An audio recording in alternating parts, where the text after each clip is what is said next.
Bismillahirrahmanirrahim. Bismillahirrahmanirrahim. Assalamualaikum warahmatullahi wabarakatuh. Syukur alhamdulillah kita masih diberikan kesempatan dan dipertemukan kembali di channel ini.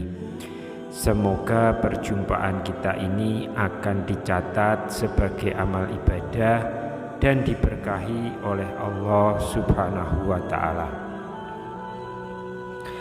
Sholawat dan salam tak lupa selalu dan tetap tercurahkan kepada junjungan kita Nabi besar Muhammad sallallahu alaihi wasallam. Allahumma sholli ala sayyidina Muhammad wa ala ali sayyidina Muhammad. Harapan dan doa saya untuk sahabat-sahabat semua yang sedang menonton, semoga Allah selalu memberikan kesehatan lahir maupun batin, dilapangkan rezekinya, dimudahkan dalam segala urusan, dipanjangkan umurnya, dan dijaga setiap waktunya selalu dalam kebaikan, baik di dunia, baik di akhirat. Amin ya rabbal alamin. Sahabat Obor Media yang dirahmati Allah, sejak kecil kita itu selalu diperingatkan untuk tidak bersikap buruk kepada orang tua kita. Jangan sampai kita menjadi anak yang durhaka, yang suka membangkang dan menyakiti hati orang tua.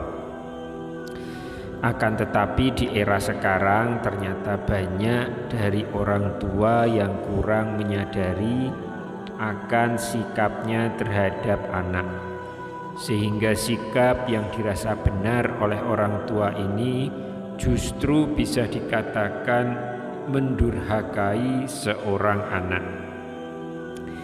Setidaknya ada 6 dosa orang tua terhadap anak yang paling dibenci oleh Allah Subhanahu wa ta'ala. Antara lain yang pertama adalah bersikap kasar terhadap anak.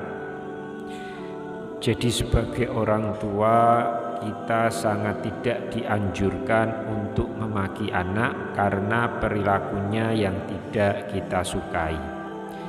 Apabila kita menemukan sikap anak yang kita tidak suka, hendaknya nasihatilah dengan lembut dan tetap dengan penuh kasih sayang. Rasulullah Shallallahu Alaihi Wasallam pernah bersabda, sesungguhnya kalian akan dipanggil pada hari kiamat dengan nama-nama kalian dan nama ayah kalian, maka perbaikilah nama kalian. Hadis riwayat Abu Dawud. Marah atau memaki anak sangatlah tidak dianjurkan, apalagi sampai memaki anak dengan memanggil nama yang tidak sesuai dengan nama si anak. Lalu dosa orang tua yang kedua yaitu pilih kasih kepada anak. Orang tua yang memiliki anak lebih dari satu sangat tidak dianjurkan pilih kasih atau bahkan memberi kasih sayang lebih kepada anak yang disayanginya dibanding dengan anak yang lainnya. Jadi kasih sayangnya tidak sama atau tidak adil, sehingga yang terjadi adalah ada anak lain yang merasa terabaikan. Sikap pilih kasih orang tua kepada anak bisa memicu putusnya tali silaturahmi antar sesama anak dan bisa menyebabkan kecemburuan di antara anak-anak yang lain. Sebagai orang tua sangat dianjurkan untuk berlaku adil kepada setiap anak menurut kebutuhannya masing-masing. Dan kita sebagai orang tua sebisa mungkin menghindari pilih kasih kepada salah satu anak. Karena dengan berlaku adil menurut porsinya, insya Allah akan terjalin silaturahmi antar anak sampai kapanpun. Lalu dosa orang tua yang ketiga yaitu membanding-bandingkan anak. Kebiasaan orang tua yang membanding-bandingkan anak akan menimbulkan perasaan rendah diri pada anak yang lain. Apalagi jika hal yang dibandingkan adalah sesuatu yang di luar kemampuan anak atau justru yang menjadi kelemahan dari si anak. Hal ini akan mempengaruhi pikiran juga perasaan dari anak ke orang tua. Padahal kita semua tahu belum tentu setiap anak memiliki kemampuan yang sama.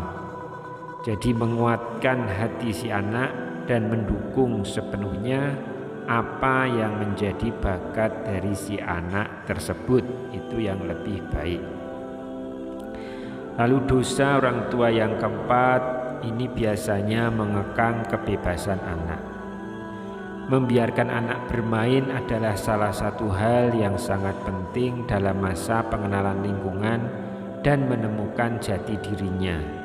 Yang terpenting adalah tetap harus diberikan arahan mana yang baik dan mana yang kurang baik. Akan tetapi tak jarang kita sebagai orang tua justru malah mengekang kebebasan anak dalam bergaul dan bermain dengan teman yang diinginkan.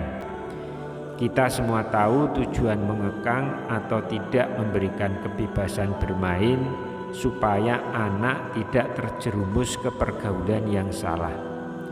Hal tersebutlah yang akan menjadikan si anak mampu berpikir dan mendapatkan pelajaran penting perihal perbedaan.